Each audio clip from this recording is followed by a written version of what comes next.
کا مضمون ہے خدا کا وعدہ اور شریعت. The promise of God and the law.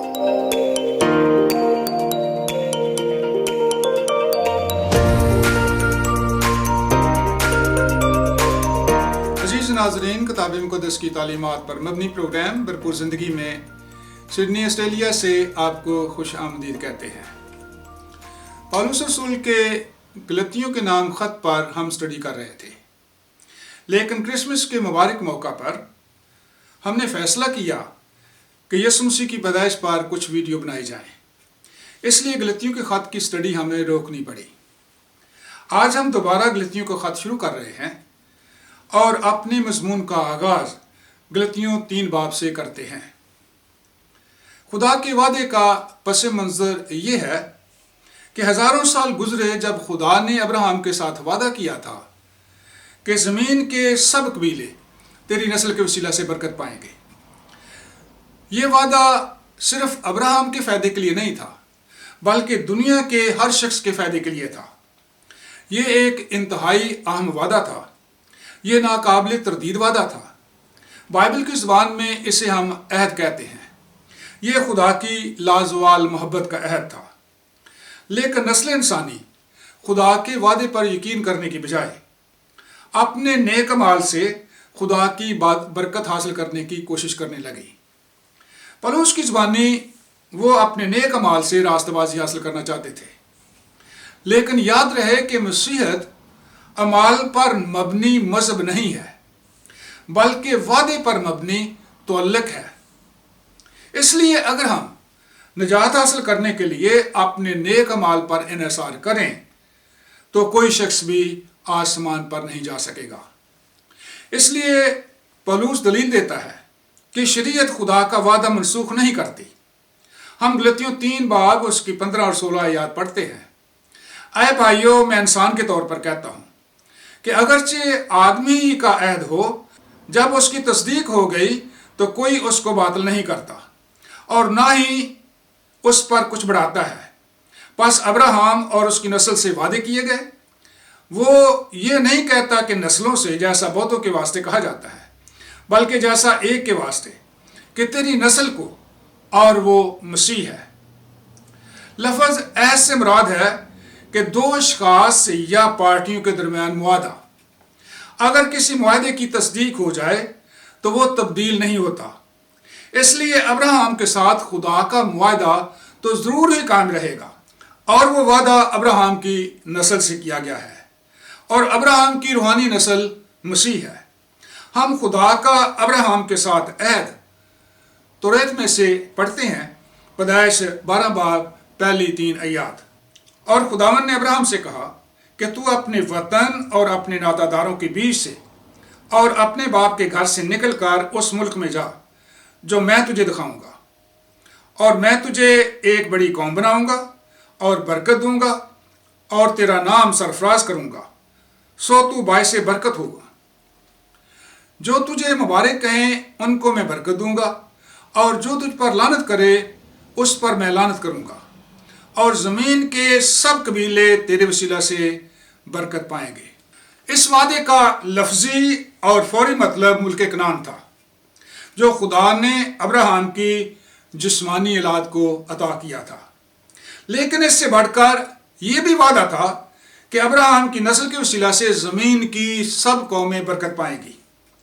لہٰذا اس وعدے سے خدا کا مقصد صرف یہودیوں کو ملک کنعان ہی دینا نہیں تھا، بلکہ زمین کے سب قبیلوں کو نجات دینا بھی تھا جو مسیح پر ایمان لائیں گے. پولس اپنی دلیل جاری رکھتے ہوئے غلطیوں 3:17 میں لکھتا ہے، میرا یہ مطلب ہے کہ جس عہد کی خدا نے پہلے سے تصدیق کر دی، اس کو شریعت 430 برس کے بعد آ کر باطل نہیں کر سکتی کہ وہ وعدہ لاحاصل ہو. خدا نے وعدہ کیا تھا کہ وہ ابراہیم کی نسل کے وسیلہ سے دنیا کی سب قوموں کو برکت دے گا. 430 سال کے بعد شریعت آ کر اس وعدے کو ختم نہیں کر سکتی. اس لیے ساری دنیا میں سے جو کہ نجات کے لیے مسیح مصلوب پر ایمان لاتا ہے، وہ ابراہیم کے ساتھ خدا کے وعدے کے سبب سے ہمیشہ کی زندگی کی برکت پاتا ہے. تو سوال پیدا ہوتا ہے کہ شریعت کا کیا مقصد تھا۔ قدامت پسند یہودی پولس پر بہت سے الزام لگاتے تھے کہ اگر برکت صرف مسیح پر ایمان لانے سے ملتی ہے تو شریعت کا کیا مقصد ہے؟ تمہارا علم مسیح کو ابراہم سے جوڑتا ہے اور درمیان میں موسیٰ اور شریعت کو چھوڑ دیتا ہے۔ پولس تم برائی کرتے ہو، تم کفر کہتے ہو، تم ہر جگہ پر لوگوں کو موسیٰ اور شریعت کے خلاف تعلیم دیتے ہو۔ اعمال کی کتاب میں پولس پر ایسے الزام لگائے گئے۔ پولس ان کا یوں جواب دیتا ہے، شریعت سے صرف گناہ کی پہچان ہی ہوتی ہے۔ پولس کہتا ہے کہ شریعت غیر ضروری نہیں ہے۔ خدا کے پلان میں شریعت کا اہم کردار ہے۔ شریعت کا مقصد لوگوں کو نجات دہندے کی ضرورت کے لیے قائل کرنا تھا۔ اس لیے 22 آیت میں پولس لکھتا ہے، مگر کتاب مقدس نے سب کو گناہ کے محتاج کر دیا تاکہ وہ وعدہ جو یسوع مسیح پر ایمان لانے پر موقوف ہے ایمانداروں کے حق میں پورا کیا جائے۔ شریعت صرف ہماری غلطیاں دکھا سکتی ہے اور اس کی سزا دے سکتی ہے۔ شریعت کے قوانین میں یہ طاقت نہیں ہے کہ ہمیں بہتر بنا سکے۔ شریعت ایسے ہی ہے جیسے ایک قاتل کے ہاتھ میں قانون کی کتاب، جو اسے مجرم ٹھہراتی ہے، اسے رہائی کی کوئی امید نہیں دیتی۔ مارٹن لوتھر نے کہا ہے کہ شریعت کے اصول لوگوں کو بہتر نہیں بناتے بلکہ بدتر بناتے ہیں۔ شریعت لوگوں کو ان کے گناہ اور ان کی سزا بتاتی ہے تاکہ اس کے علم سے لوگ خوفزدہ ہوں اور ٹوٹ جائیں اور خدا کے رحم کی تلاش کریں اور وہ اس مبارک نسل یعنی مسیح کے پاس آئیں۔ شریعت ایک جیل ہے۔ آیت 23 میں پولس لکھتا ہے، ایمان کے آنے سے پیشتر شریعت کی ماتحتی میں ہماری نگہبانی ہوتی رہی اور اس ایمان کے آنے تک جو ظاہر ہونے والا تھا ہم اسی کے پابند رہے۔ کیونکہ ہم مجرم تھے اس لیے شریعت کے ماتحت یعنی جیل میں تھے۔ آیت 24 میں پولس لکھتا ہے، پر شریعت مسیح تک پہنچانے میں ہمارا استاد بنی تاکہ ہم ایمان کے سبب سے راست باز ٹھہرے۔ شریعت مسیح کی طرف ہماری رہنمائی کرتی ہے تاکہ مسیح پر ایمان لانے کے سبب سے ہم راست باز ٹھہریں۔ 19 آیت میں پولس شریعت کا مقصد بیان کرتا ہے۔ وہ نافرمانیوں کے سبب سے بعد میں دی گئی کہ اس نسل کے آنے تک رہے جس سے وعدہ کیا گیا تھا۔ خدا کے لوگ نافرمان تھے۔ خدا نے ان کو نافرمانی سے روکنے کے لیے شریعت کے احکام دیے اور وہ ابراہم کی مبارک نسل یعنی مسیح کے آنے تک شریعت کے ماتحت رہے اور خدا اپنے وعدے کے مطابق مسیح کو بھیجے گا۔ 21 آیت میں پولس لکھتا ہے، پس کیا شریعت خدا کے وعدوں کے خلاف ہے؟